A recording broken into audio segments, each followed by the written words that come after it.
Hi, angel babies, and welcome back to another video. Now, I'm super excited about today's video because we are talking about persisting, but not in the way that the internet makes it sound, not clench your jaw and affirm harder, don't do anything but affirm. I'm talking about the kind of persistence that feels like self leadership, the kind that keeps you steady even when the 3D is super loud, even when your nervous system is doing the most, even when you feel like nothing has happened to you yet.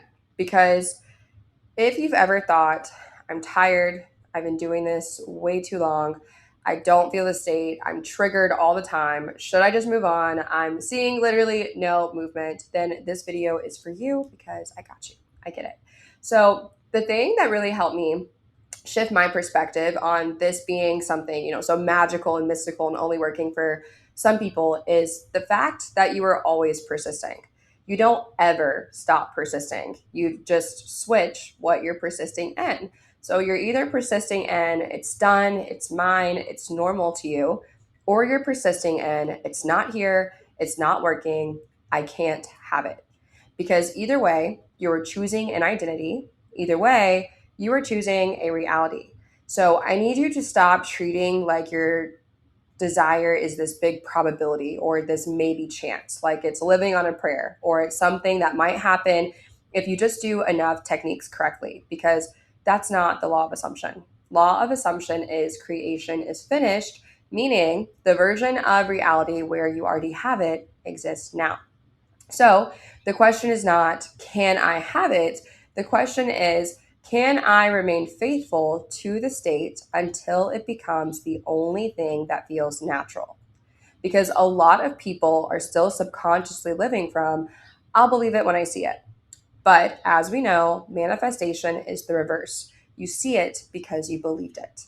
So before we go deeper into persistence, I feel I want to highlight something that seems to be a misconception because we hear the word consciousness all the time in manifestation, right? So I do feel most people don't really ever actually explain what it means. So let's simplify it. Now, consciousness is your awareness of being. It is the simple knowing that you exist. It is the part of you that notices your thoughts, that notices your emotions, that notices the story running in your mind.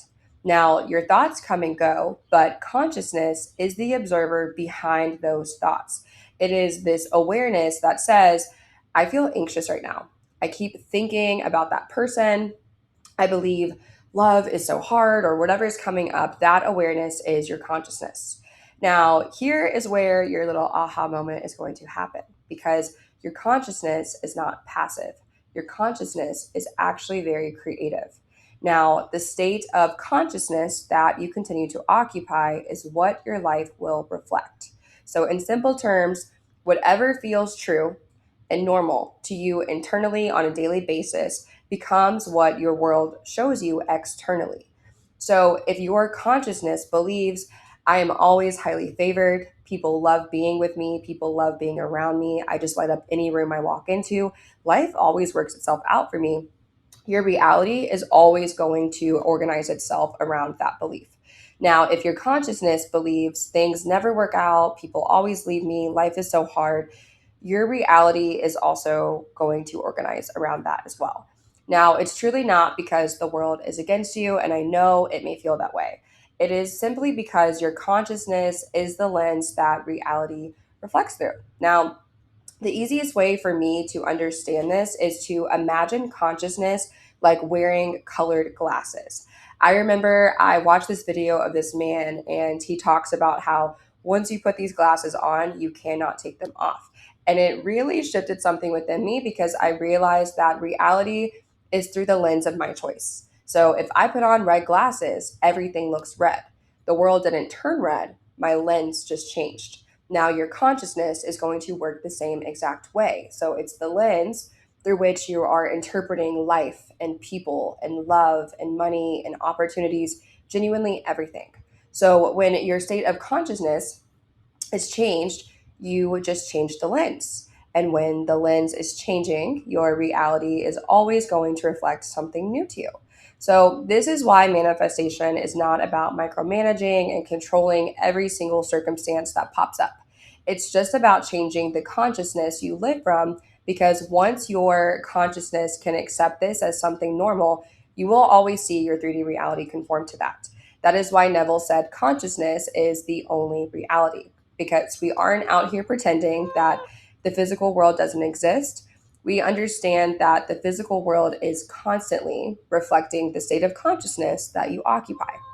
So that is why persistence matters. Because the longer that you remain in the consciousness of already having something, the more natural it's going to become for you. So the moment that this becomes natural internally for you, it starts showing up externally. You're not waiting for the end, you are beginning at the end. And if your brain is anything like mine, and when you're doing this, it's like, okay, but that feels so delusional. I want you to really hear me when I say you already do this. You just do it in the wrong direction, because you have repeated that old story so many times, it is hardened into fact. You know, that story of people leave, love just doesn't work out for me. I'm always the single friend. Money is so hard. You know, bills just take all of my money. I have no time for myself. There's never enough. And you didn't call that delusion. You called that your reality. So now you are learning something new. Inner validation first, and then the outward validation will always follow. Now, the biggest thing that I can emphasize is that the 3D is not your evidence. It is always going to be your echo. And gaining this movement and building up the movement is not your goal. Because if you're obsessed with movement, you're basically saying, I'm not in this state unless this person or the mirror or the 3D behaves for me. And that is really, really, really backwards, because your job is not to micromanage the mirror. Your job is to dwell in the identity and let the mirror catch up. So, yes, you might be in a habit right now. Maybe you're saying, you know, I'm seeing absolutely no movement right now, or even opposite movement. And your nervous system might be out here screaming, you know, abort the mission, abort mission. But persistence is, I see the 3D and I am not being persuaded into my old identity by it. Now, you probably will hear a lot of people telling you just embody the state, and you are like, okay, let me fill myself up with all these positive emotions. But I want you to change your perspective a little bit with this. So, whenever you're hearing people talk about states, I want you to think of a state like being in a room that you step into. And identity is the room that you live in. So, for example, someone who doesn't feel confident, they can get dressed up, they can get attention, they can feel confident for a night. For a night, I can't talk right now. They might get movement or manifestations push out, but that is a state. And that's why it may feel like it doesn't last, or you're experiencing a lot of hot and cold behavior or half hearted manifestations pushed out. But it's because the difference between a confident person and a person who just feels confident is, even with no external validation, even in sweatpants or a bad hair day, they still embody that identity. They don't have to go out necessarily with their friends and get attention to see that their state is working and they're chosen and they're the most prettiest girl in the room, or they don't have to look outside of themselves and see someone else getting something and think, oh, see, it just doesn't work out for me. They would still be able to hold that state and that knowing of, no, I know that this is who I am. So when people are asking, you know, like, well, how do I hold the state? What I feel they really mean is, how do I make this my default? And the answer is always going to be repetition and return. Now, you don't hold it by forcing a perfect mood. You hold it by returning to it every single time you notice that you left. That is discipline. It should not feel like punishment. It shouldn't feel like something you're forcing. It's just showing yourself that you have this sense of self leadership. Now, something that I also see often that I feel nobody wants to admit is, sometimes you're not struggling because you don't know how.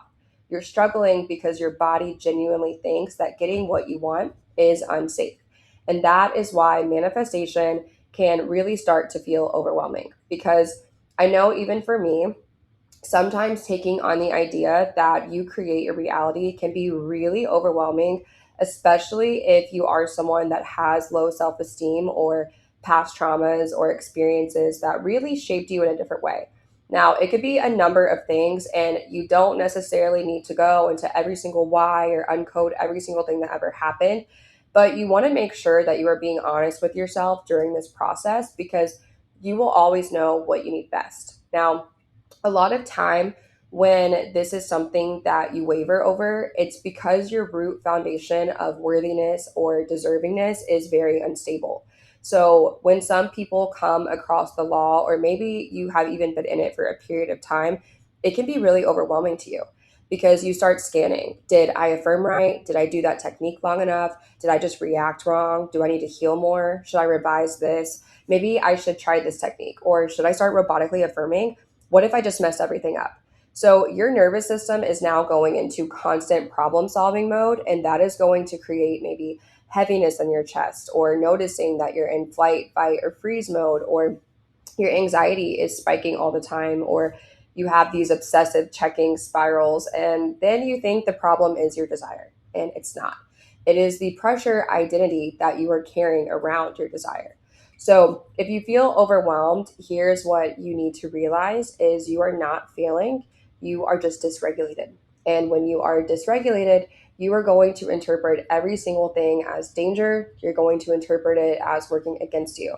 So even silence, time, even neutrality. And sometimes you're just like adding another layer onto this already unstable foundation, which is going to cause you to feel worse. And a lot of times I've heard people even say, well, my life got worse since I found the law. I feel even more dysregulated. So what do we do? If this sounds like you, we regulate first, then we persist from regulation, because we are all on different levels, and it really isn't a one size fits all type of thing, because you have to give yourself what you need specifically. And yes, angel baby, there is a time to pause. Sometimes we just have to recalibrate. So even if your bestie just got engaged to the man of her dreams, or your sister is moving states, or maybe your coworker is moving up in the company or going to a better job, or maybe you just saw another success story and it's exactly what you're calling in, but all you're thinking is, why not me? So, whatever it is that you may be comparing yourself to, I want you to understand that you are not behind.